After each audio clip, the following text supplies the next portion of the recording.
Waalaikumsalam warahmatullahi Waalaikumsalam wabarakatuh. warahmatullahi Waalaikumsalam wabarakatuh. warahmatullahi wabarakatuh. Selamat pagi anak-anak semuanya. Pagi Bu. Pagi, Bu. Pagi Bu. Bagaimana kabarnya hari ini? Sehat? Alhamdulillah. Alhamdulillah sehat sehat Bu.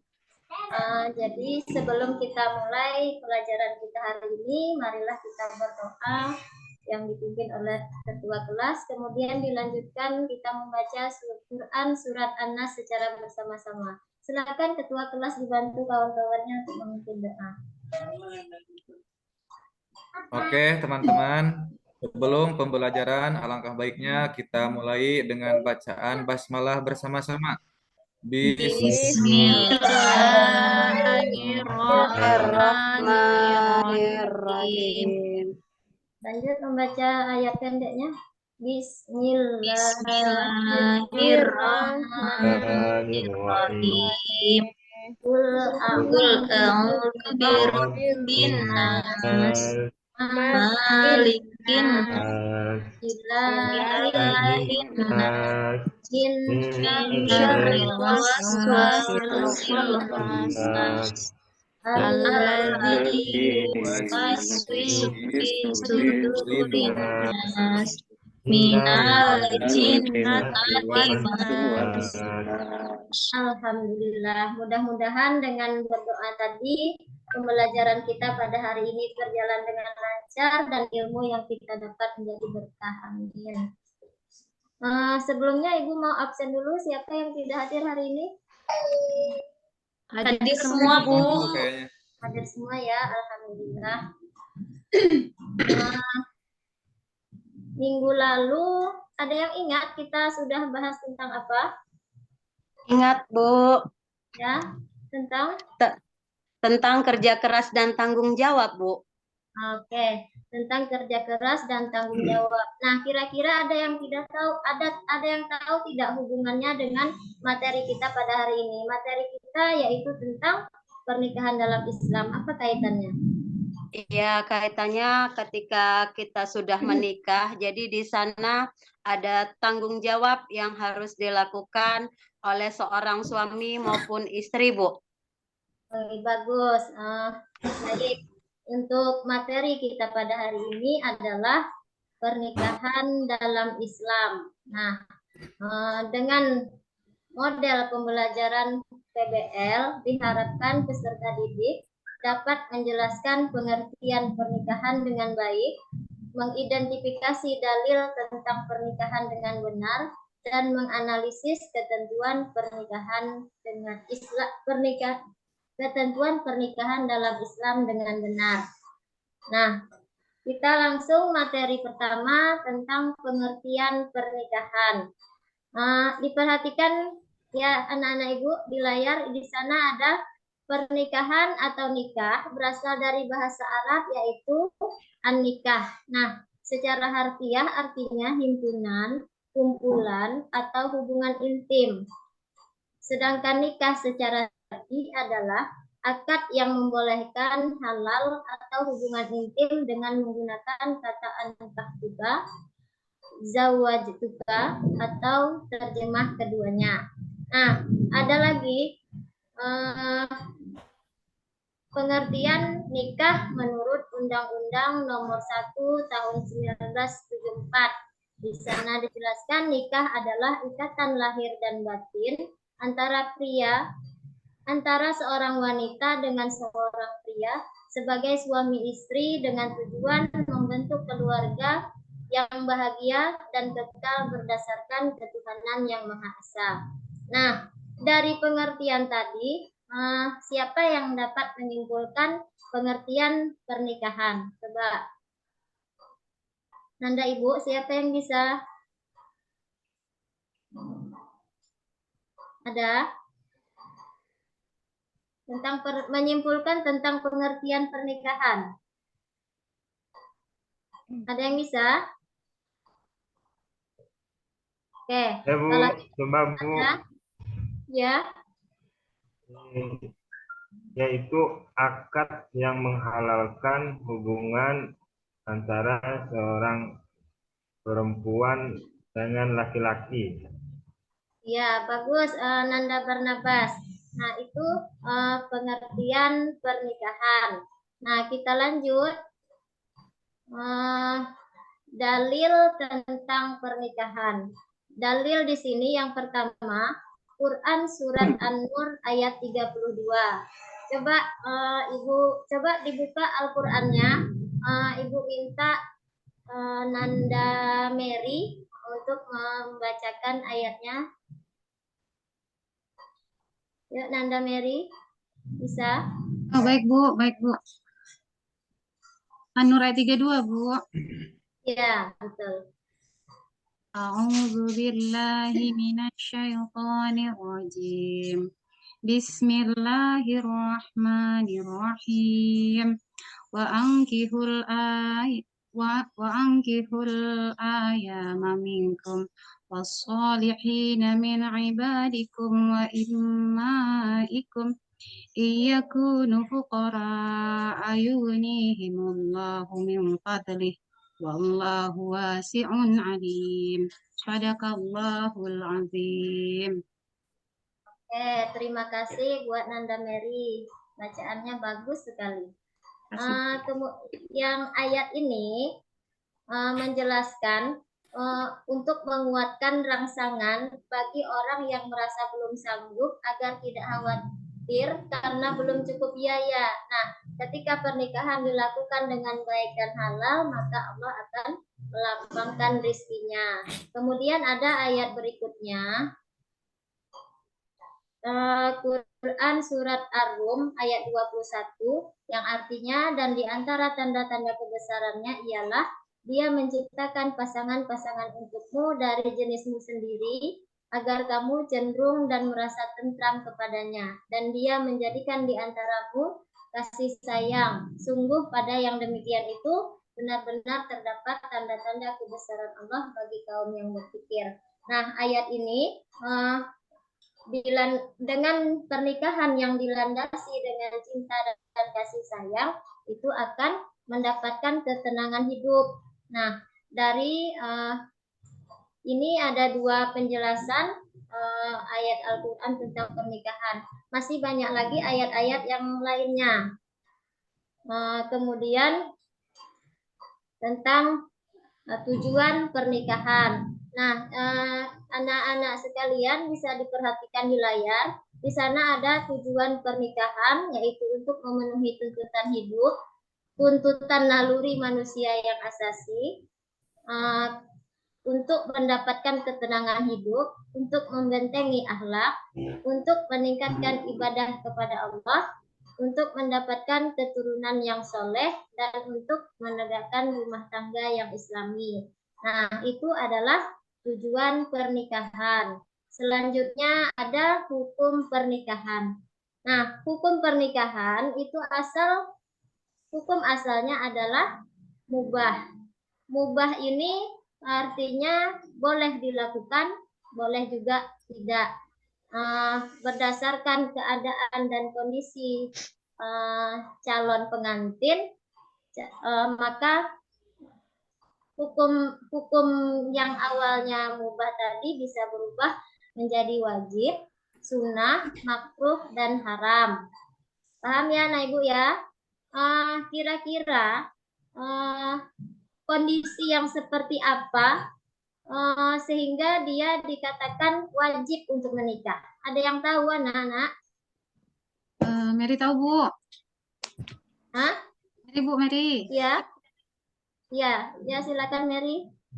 Pernikahan itu jatuhnya wajib ketika si pemuda atau pemudi tersebut telah memiliki kesanggupan secara finansial dan memiliki dalam kondisi yang telah butuh secara biologis. Yang dikhawatirkan ketika dia tidak menikah maka dia akan terjatuh dalam perbuatan zina gitu Bu. Baik, dari penjelasan ini Ibu rasa paham semuanya ya? Paham ya? Oke. Paham Bu. Kita lanjut. Kita ini perhatikan tayangan video Di sini ada tentang kasus pernikahan dini di Indonesia. Nah, silakan perhatikan. Kemudian nanti kita bagi kelompok. Masing-masing menjadi 4 kelompok, ya. Silakan dibagi. Mulai dari kelompok 1 ada si Indah. Lanjut kelompok 2. Berhitung 1, 2 gitu. Kelompok 2 siapa? Dua, Bu, 2. Ya, 2, 3, 3, 4. Satu lagi.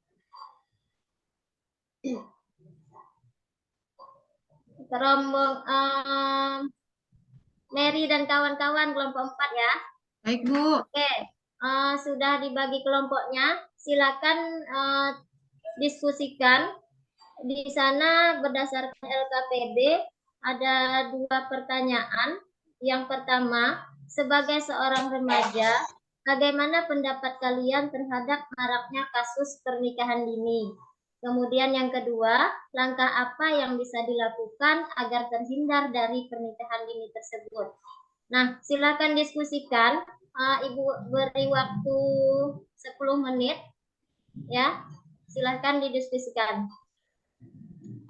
Baik, waktunya sudah habis. Waktunya kita mempresentasikan bagaimana pendapat masing-masing kelompok tentang pertanyaan nomor 1 dan pertanyaan nomor 2. Coba soal nomor 1. Kelompok 1. Bagaimana pendapatnya? Kelompok 1, siapa tadi? Indah. Ya, Nanda Indah dan kawan-kawan. Atau kelompok 2 dulu?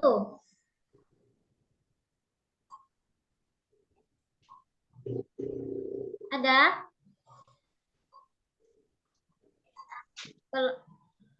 Boleh kelompok 1, boleh kelompok 2, boleh kelompok 3 dan 4 karena pertanyaannya sama, jawabannya berbeda. Nah, Ibu ulangi, pertanyaannya adalah sebagai seorang remaja, bagaimana pendapat kalian terhadap maraknya kasus pernikahan dini? Coba. Kelompok siapa yang duluan mempresentasikan pendapatnya? Saya, Bu. Ya, kelompok berapa? Rosi, Bu. Oh ya, Kelompok 2, 2. Bu. Ya. Jadi di sini, Bu, menurut pandangan kelompok kami, bahwa pernikahan dini itu nanti berefek ataupun berdampak yang negatif. Kenapa? Karena pada usia yang belum matang untuk melakukan pernikahan, pemikiran ataupun anak-anak itu masih labil, sehingga mudah ataupun bisa saja untuk dilakukan ataupun melakukan perceraian seperti itu, Bu. Dan akibatnya nanti ke anak juga, Bu. Pastinya efek sampingnya ke anak yang akan kurangnya kasih sayang. Seperti itu, Bu. Terima kasih, ya, Bu. bagus. Ya, jawabannya bagus untuk kelompok Rosi. Kemudian kelompok berikutnya mungkin ada pendapat lain tentang Baik, di pernikahan sini saya dini akan ya. mencoba ya Ibu. Ya, Fatmul. Saya akan perwakilan dari kelompok saya. Pasangan suami istri remaja yang melakukan pernikahan dini, terutama sebelum menginjak usia 18 tahun, memiliki risiko mengalami gangguan mental sebesar 41%. Contohnya seperti depresi, kecemasan, gangguan disosiatif, kepribadian ganda, dan trauma psikologisnya, Bu. Ya, bagus. Dampaknya bisa ke nanti anaknya yang sering mengalami kekerasan. Oke, jawabannya bagus, tetapi hampir sama ya Bu ya. Atau ada kelompok lain yang bilang setuju Bu? Ada? Kelompok 4, Bu, setuju. Oke, apa alasannya Mer? Kami dari kelompok 4 menilai, mengidentifikasi, menelaah bahwasanya pernikahan dini itu sebenarnya diperlukan, Bu, karena itu untuk menghindari yang ini materi yang lalu tentang perzinahan, Bu. Jadi halal lah hubungan mereka. Oke. Tuh. Oh iya, bagus, boleh. Jadi pernikahan dini itu ada dampak negatif, ada dampak positifnya juga. Ya Maria, menurut Mary ada dampak positifnya karena untuk menghindari perzinahan, ya kan? Karena kita tahu sekarang pacaran anak-anak sekarang itu sudah terlalu bebas, ya kan? Nah, kemudian langkah apa? Langkah apa yang dilakukan agar terhindar dari pernikahan dini? Kira-kira apa langkah yang kalian lakukan? Kelompok berapa yang bisa jawab? Ada? Langkah apa untuk menghindari pernikahan dini? Ada?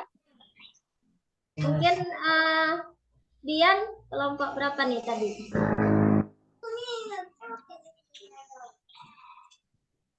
Ada? Kira-kira langkah apa yang bisa dilakukan agar terhindar dari pernikahan dini? Siap, Bu. Saya Ya, akan memberikan gambaran ya. Langkah apa biar terhindar dari perzinahan ya, Bu. Apa, Kak? Yang pertama, menghindari yang namanya berpacaran. Terus yang kedua, lebih mendekatkan diri kita kepada Allah Subhanahu wa Ta'ala untuk membentengi diri kita. Begitu, Bu. Terima kasih. Oh iya, jawabannya bagus. Nah, jadi sebagai remaja, nah kita lebih memperbanyak mendekatkan diri kepada Allah atau melakukan hal-hal positif lainnya dan menghindari pacaran. Atau kalau di sekolah, gue tambahkan, kalau di sekolah mungkin kita akan buat aturan larangan membuka media sosial yang berbasis porno, ya. Nah, jadi dapat disimpulkan ya bahwa pernikahan dini itu ada dampak positif dan negatifnya. Nah, dengan penjelasan tentang pernikahan tadi, hasil diskusi kita pada hari ini dapat disimpulkan bahwa kita jangan sampai membuat kesalahan-kesalahan karena ketidaktahuan kita pada hukum-hukum pernikahan, agar kita tidak salah dalam langkah. Nah, untuk diskusi kita pada hari ini Ibu anggap bagus karena semuanya ikut berperan aktif ya, menyampaikan ide-idenya. Baiklah, dengan berakhirnya diskusi tadi mungkin selesai juga pembelajaran kita. Sebelumnya Ibu mau kasih tugas untuk PR di rumah. Silakan dicatat apa yang menjadi tugas di rumah. Baik, sebelum kita tutup, marilah kita akhiri dengan membaca hamdalah. Alhamdulillahirabbil alamin. Untuk pertemuan minggu depan kita masih membahas tentang pernikahan, yaitu prinsip-prinsip pernikahan di dalam Islam. Nah, Ibu akhiri anak-anak sampai di sini. Assalamualaikum warahmatullahi wabarakatuh. Waalaikumsalam warahmatullahi wabarakatuh. Waalaikumsalam warahmatullahi wabarakatuh.